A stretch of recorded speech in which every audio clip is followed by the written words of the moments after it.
चलिए आज की इस वीडियो में मैं आपको बताने वाला हूं कि जेएसएससी ने जो वैकेंसी निकाला है झारखंड सचिवालय आशु लिपिक सेवा का, इसका फॉर्म को ऑनलाइन आप स्टेप बाय स्टेप कैसे कंप्लीट अप्लाई करेंगे। और अप्लाई करने से पहले एक बात मैं आपसे कहना चाहूँगा कि इसका जो पीडीएफ है उसको आप अच्छा से पढ़ लीजिए। पीडीएफ में आपको सारा जो जानकारी है वो मिल जाता है, तो इससे पहले पीडीएफ को अच्छा से पढ़ लीजिए। तो चलिए इस वीडियो में कंप्लीट मैं आपको बताता हूँ कि कैसे आपको ऑनलाइन फॉर्म को अप्लाई करना है, कैसे इसमें पेमेंट करना है, कैसे इसमें फ़ोटो सिग्नेचर वगैरह अपलोड करना है सही तरीके से, ताकि आपका जो फॉर्म है वो रिजेक्ट ना हो। जेएसएससी की ऑफिशियल वेबसाइट को ओपन कर लेना है। इसका लिंक मैं डिस्क्रिप्शन के नीचे दे दूंगा। यहाँ पे आपको न्यू रजिस्ट्रेशन का ऑप्शन मिलेगा, तो सबसे पहले न्यू रजिस्ट्रेशन पे आपको क्लिक करना है। क्लिक करने के बाद फॉर्म खुल के आपके सामने आ जाता है रजिस्ट्रेशन करने के लिए। तो यहाँ पे अप्लीकेंट का फर्स्ट नेम आपको यहाँ पे डालना है। फर्स्ट नेम यहाँ पे फिलअप करने के बाद आपको यहाँ पे मिडिल नेम फिलअप करना है और उसके बाद लास्ट नेम आपको यहाँ पे फिलअप कर देना है। उसके बाद नीचे आएंगे तो यहाँ पे आपका अप्लीकेंट का फुल नेम यहाँ पे ऑटोमेटिक आ जाता है, नहीं तो आप यहाँ पे फिलअप कर दें। आपका फुल नेम फिलअप करने के बाद यहाँ पे आपका जो मोबाइल नंबर है उसको यहाँ पे फिलअप कर देना है। उसके बाद आपका ईमेल आईडी को यहाँ पे फिलअप कर देना है। उसके बाद इंडियन सिटीजन यहाँ पे यस कर देना है। उसके बाद आपका जो डेट ऑफ बर्थ है यहाँ पे आपको कैलेंडर पे चूज़ करना होगा आपका जो डेट ऑफ बर्थ है। तो यहाँ से आप अपना जो डेट ऑफ बर्थ है उसको चूज़ कर लेंगे। उसके बाद यहाँ पे जो कोड है उसको यहाँ पे आपको डाल देना है, कैप्चा कोड। उसके बाद रजिस्टर पे क्लिक कर देना है। जैसे ही रजिस्टर पे क्लिक करेंगे तो जो मोबाइल नंबर आपने दिया था उस पर OTP जाएगा। OTP को यहाँ पे डाल के सबमिट पे क्लिक कर देना है। जैसे ही आप सबमिट पे क्लिक करते हैं तो यहाँ पे आप देख सकते हैं यूज़र लॉगिन पे डियर आपका नेम आएगा। उसके बाद you has been successful register, और उसके बाद आपका रजिस्ट्रेशन नंबर और आपका जो पासवर्ड है लॉगिन करने का वो यहाँ पे आपको शो होता है। तो आप यहाँ पे रजिस्ट्रेशन नंबर और पासवर्ड और कैप्चा कोड को फिल करके लॉगिन हो जाएंगे। लॉगिन होने के बाद जो आगे का प्रोसेस है यहाँ पे आपको 7 स्टेप फॉलो करने पड़ेंगे। जैसे कि फर्स्ट में आपका जो है पर्सनल इन्फॉर्मेशन आपको यहाँ पे फिलअप करना है। उसके बाद अदर डिटेल्स फिलअप करना है। उसके बाद आपका क्वालिफ़िकेशन फिलअप करना है। उसके बाद पेमेंट करना है। उसके बाद फ़ोटो एंड सिग्नेचर अपलोड करना है। उसके बाद प्रीव्यू। तो चलिए यहाँ पे हम पहले पर्सनल इन्फॉर्मेशन फिलअप करेंगे। तो रजिस्ट्रेशन हो चुका है, तो यहाँ पे पर्सनल डिटेल्स पे फिलअप करने के लिए आप झारखंड के रेसिडेंट है या नहीं, यस नो करना है। उसके बाद आपका यहाँ पे डिस्ट्रिक्ट जो है उसको सेलेक्ट करना है। तो जो भी डिस्ट्रिक्ट से आप बिलोंग करते हैं उसको आप सेलेक्ट कीजिए। उसके बाद आपका फादर नेम यहाँ पे आपको फिलअप कर देना है। फादर नेम फिलअप करने के बाद इसका मदर नेम आपका फिलअप करना है। आपका मदर नेम फिलअप करने के बाद यहाँ पे जेंडर सेलेक्ट कर लेना है। उसके बाद आपका मैरिटल स्टेटस आपको यहाँ पे सेलेक्ट कर लेना है।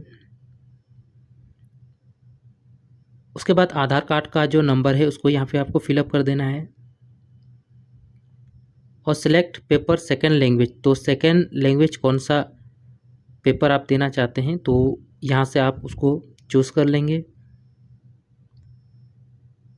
उसके बाद स्क्रॉल करके नीचे आएंगे तो आपको यहाँ पे identification mark 1 and identification mark 2 आपको यहाँ पे डालना है। तो जो भी आपका आइडेंटिफिकेशन मार्क है उसको यहाँ पे आप फिलअप कर दीजिएगा। उसके बाद नीचे जैसे ही आएंगे यहाँ पे आपको एड्रेस फिलअप करना है, आपका परमानेंट एड्रेस। उसके बाद आपका स्टेट यहाँ पे सेलेक्ट कर लेना है, डिस्ट्रिक्ट सेलेक्ट कर लेना है। उसके बाद आपका जो पिन कोड है उसको यहाँ पे फिलअप कर देना है। अगर आपका दोनों एड्रेस सेम है तो यहाँ पे टिक मार्क करेंगे तो दोनों ऑटोमेटिक यहाँ पे फिलअप हो जाता है। उसके बाद नीचे आ जाना है, यहाँ पे टिक मार्क का एक बॉक्स है, इसको टिक मार्क करके अपडेट पे क्लिक कर देना है। उसके बाद और एक पॉपअप आएगा, उसको भी ओके कीजिए। तो आपका जो पर्सनल इन्फॉर्मेशन है वो अपडेट हो जाता है। उसके बाद थर्ड ऑप्शन पे आ जाते हैं अदर डिटेल्स। तो अदर डिटेल्स पे आपको यहाँ पे फिलअप करना है। जैसे कि आपको यहाँ पे कैटेगरी सेलेक्ट करना है, आप किस कैटेगरी से आते हैं। तो यहाँ पे आपका जो कैटेगरी है उसको आप सेलेक्ट कर लीजिएगा। Are you an ex serviceman, तो यहाँ पे आपको येस नो करना है। तो यहाँ पे जो भी है येस नो पे आपको फिलअप करना है। जैसे कि आप कोई फिजिकल डिसेबिलिटी है, क्या आप स्पोर्ट कोटा के लिए क्लेम करना चाहते हैं, तो येस नो यहाँ पे कर सकते हैं।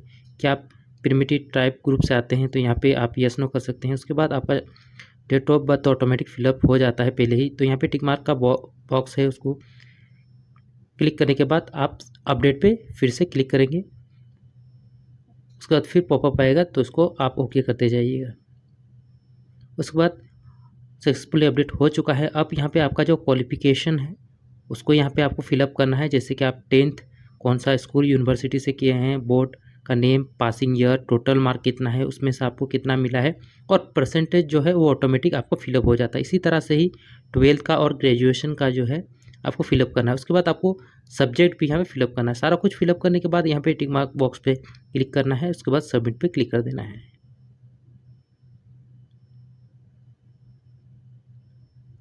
तो ये भी अपडेट हो चुका है, आप देख सकते हैं। तो उसके बाद आपको पेमेंट के लिए यहाँ पे आपको दिखाया जाएगा कि रजिस्ट्रेशन फ़ी कितना आपको लग रहा है।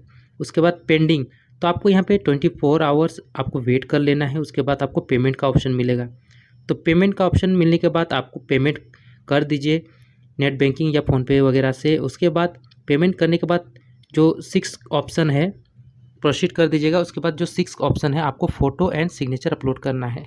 तो आप यहाँ पे देख सकते हैं जो फ़ोटो अपलोड करना है वो 10 KB से लेकर 100 KB तक होना चाहिए। उसके बाद यहाँ पे आपका जो सिग्नेचर है वो 2 KB से लेकर 50 KB तक होना चाहिए। तो यहाँ पे आपको चूज़ फाइल में जाके आप सेलेक्ट कर लेंगे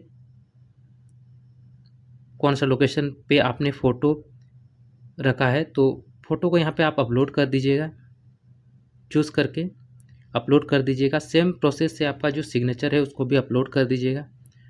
जब आपका दोनों अपलोड हो जाता है, अपलोड हो जाने के बाद आप नीचे की ओर आएंगे, फिर से आप टिक मार्क बॉक्स पे क्लिक करेंगे। उसके बाद सबमिट पे क्लिक करेंगे, तो आपका फॉर्म जो है वो सबमिट हो जाता है। उसके बाद आप पूरा एक बार अच्छा से चेक कर सकते हैं कि आपका कोई गलत तो नहीं है फाइनल सबमिट करने से पहले। अगर आपका सब कुछ सही है तो आपको फिर से यहाँ पे एक फाइनल टिक मार्क बॉक्स आएगा, तो इस पर आपको टिक मार्क करना है। उसके बाद सबमिट एप्लीकेशन पे क्लिक करना है। उसके बाद फाइनल सबमिट हो जाता है। तो उसके बाद प्रीव्यू आप देख सकते हैं। उसके बाद आपका जो एप्लीकेशन है उसको प्रिंट करके रख सकते हैं।